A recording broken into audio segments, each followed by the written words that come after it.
The response to the mall shooting was stellar. We were so blessed that an Allen police officer who took the appropriate action did what he did when he did it. He undoubtedly saved countless lives. If he hadn't been there, I think we'd had a much more severe situation.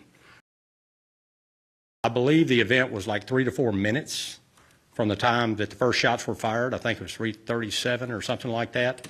And we're looking at, I think within 3 or 4 minutes, the Allen PD officer had neutralized the suspect and the shooting stopped. And there's no indication anybody else was shooting besides him and the officer. The big question that we're dealing with right now is what's his motive? Why did he do this? Well, the big question is we don't know. That's what the investigation is trying to find out. We do know that he had neo-Nazi ideation. He had patches, he had tattoos, even his signature, verified that. That's one thing we do know. We are trying to get into his computer and on social media and find out, whether he had anything that he'd publicized or been out. We're looking around, we're seeing what he's trying to find what we looked at and trying to get every information we can. This is the ongoing part of the investigation, and we have a situation that once we figure that out, hopefully we figure that out and get definitive about it, we can go public with that down the road. To me, it looks like he targeted the location rather than a specific group of people.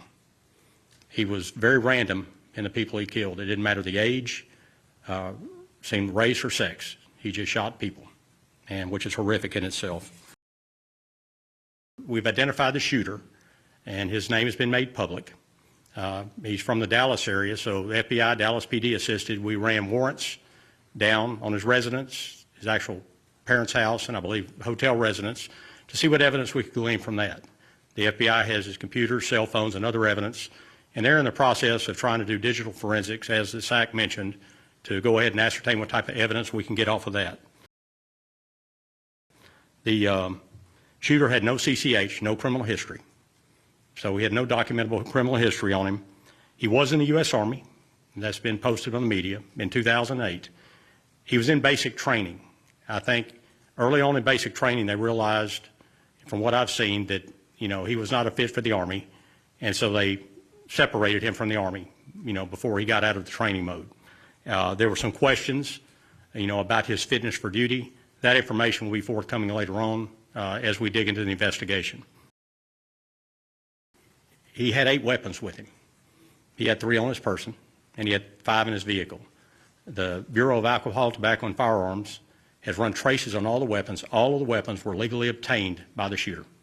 None of them were stolen, anything else. And now we're running checks on them to see if they were used in any crimes.